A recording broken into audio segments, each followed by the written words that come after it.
Welcome back to an absolutely freezing cold night out on the water. It was 25 degrees when we first started, and it didn't get any warmer as we went on.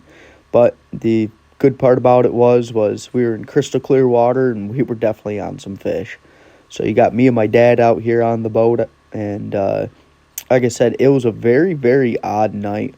We're not used to this lake being as clear as what it is, and it was absolutely as clear as can be. Usually visibility in this lake is about, maybe a foot if you're lucky, especially if you get up into the frag, but tonight it was like 5 to 6 foot. Did not expect it to be that clear at all. This lake has an absolutely just a pile of small commons, usually about a 3-pound average. But yeah, when we say we found them, we definitely found them here. What's really cool about seeing this lake this clear is the fact that I got to see how the structure and how the layout of the lake really works. A lot of the times we're shooting these flats and stuff like that, and the flats can be anywhere from, you can't even get a boat into it, so shallow, to maybe a couple inches deep. But throughout all these little pathways that's on these flats, you can actually see some deeper water. And what's really cool is being able to see the structure that's out here on the water. I thought that there was actually going to be more structure, but as it turns out, everything is literally just mud. So it's, random stumps, just random things out here. We did actually end up seeing a sunken boat too, and that's something that I don't think we would have seen if the water wasn't this clear. And I think that's one of the coolest parts about bow fishing is going out there with the lights and being able to actually see what's out on the water, the type of species, the fish. I mean, it's something I really enjoy with fishing. BB Outdoors is brought to you in part by Loxley Bowfishing, home of the Graves Bowfishing Gloves. The quick-drying, breathable material has a reinforced pinky to protect your hands when pulling arrows. This makes it a must-have for any bow fisherman. Get yours today at LoxleyBowfishing.com. Use promo code BB15 for 15% off at checkout. Predator Custom Bowstrings. Over 30 years of experience building bowstrings for compound, recurve, and crossbows. We use premium BCY products to build your next set of premium strings and cables. Find them on Facebook and Instagram. And don't forget to use promo code BB15 to get 15% off of your next set of strings. Arrow Out. Whether you're bowfishing deeper water or cattails, the arrow out is an essential part of every bowfishing boat. When an arrow is stuck or your line snaps, Arrow Out is here to help you get your arrow back. For more information, check out meritproducts.com. We will be doing a giveaway of an Arrow Out XT at 1,000 subscribers. So with us running these flats, actually getting to look at it and see everything that's going on with it, what I noticed was these flats are all just strictly pure mud. So mud's going to warm up a lot faster than anything else is going to be, and especially when you get a little bit of sunlight out there. So with the mud flats getting warmer, well, what I didn't know about these mud flats is there's actually little channels throughout the mud flats.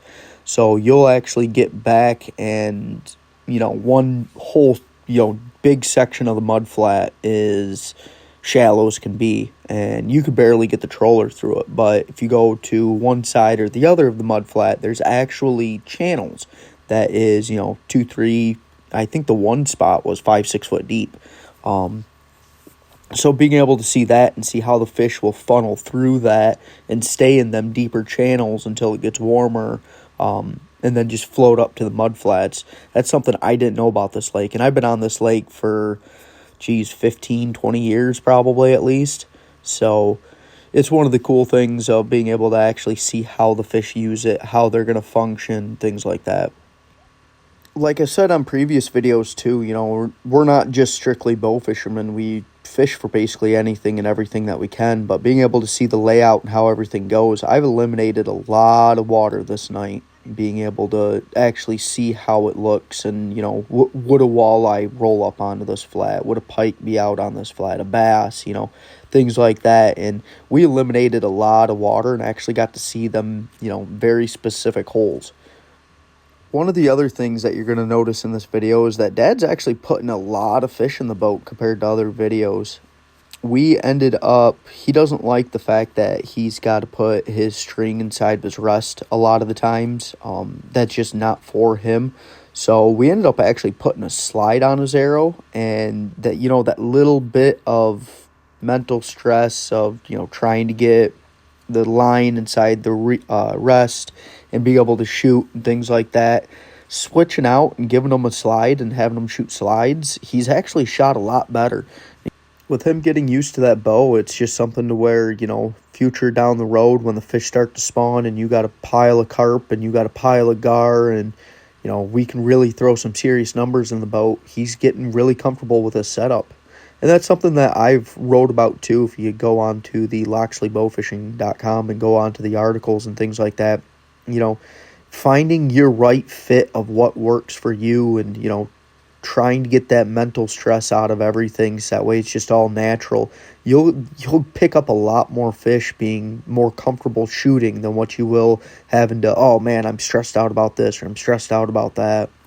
Even for me, I used to have the exact same bow he was shooting, and I, used to shoot a compound bow before that, but switching over to a lever bow and just being able to have that efficiency of being able to have such a light draw weight. I'm only shooting like 28 pounds, so having such a light draw weight, being able to full draw everything, hit my anchor point, it's getting me a lot more fish in the boat because of the fact of I'm having a steady stance, steady shooting, steady draw, and it just gets to the point where that just becomes second nature. It's just full drawing everything, hitting your anchor point and going.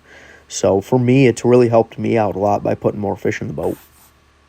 The one thing I don't get used to, though, is the fact of having a reel that's freezing up. So, like at the beginning of the video, you see that it started off at 25 degrees. Well, it didn't get any warmer throughout the night. It started off cold, and it kept getting cold and cold and cold. Well, a lot of times you'll see me checking my draw and things like that. Inside the actual reel, the reel was freezing up. The pickup pins were freezing up. The line was freezing to the actual rest. Just all sorts of problems with freezing equipment. Dad ended up having a problem with it too, where I've got an actual shelf rest, he's got an actual, normal rest, and his rest was actually freezing up so bad that half of his rest was frozen. At a certain point in time, he ended up actually having about half-inch of ice caked onto his rest, and he had to go to the back of the boat and actually take his multi-tool and things like that and actually scrape off his rest, that way he could get the ice off. It was freezing out that night. And I think also that's where a lot of bow fishermen, especially up here in Michigan, are messing up, is not capitalizing on these cold weather fish. These fish, a lot of these fish, yeah, they're small, but they're not fighting. But that's because of the fact that their metabolism is so low, being that it's cold water. But the thing is, though, is the fish are there. As soon as ice is off, those fish are there. They're up in the shallows. A lot of the times you see these fish that we're shooting here tonight, and, they're laying up right next to the bank. So the fish are still there, just whether or not the water's clear or not.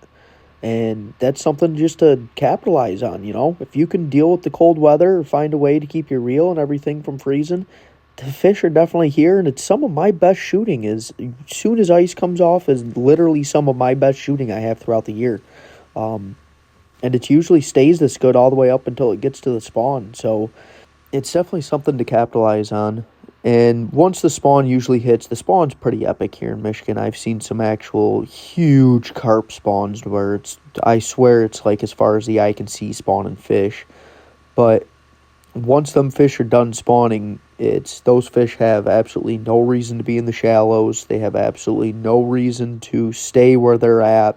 They're only in just to feed and go back out. So to be able to find the big pile of fish in one location after the spawn is a little tough when it comes to carp. And that's usually when I start to change things up. Usually quit shooting local within an hour or two and then try to go someplace else and shoot. Go try to shoot some river systems. River fish usually doesn't matter what the time of the year is. They're usually sitting in the same spots. So that's when I usually will go and start trying to target suckers or start trying to target gar. Just get real creative with where I go. But that's what you got to do if you want to consistently throw 100, 200 fish in the boat, is you got to be able to roll with the punches, know where the fish are going to be, know how they're going to be, and, just flat out put fish in the boat by shooting them. But that's for a future video. I'll hopefully be able to get out on the water this summer a whole bunch and still be able to produce some video for you guys. But other than that, we're starting to get to the very end. Please, if you guys made it this far, like and subscribe. We're going to try to get as many videos as we can out this year. See if we can still hit that 3,000 fish mark, 4,000 fish mark for the boat. Get it all on film. And I'm really curious, too, is, trying to throw as many fish as we can inside the boat. This boat's got 30-inch sides. It's a 2072, and I just want to really push it and see how far it goes. So as long as that troller keeps going, troller keeps spinning, I'd like to do one load, one trip, see how many fish we can throw in it. But that's for a future date. So if you guys made it this far, please like and subscribe, and hopefully I'll see you guys next time on BB Outdoors.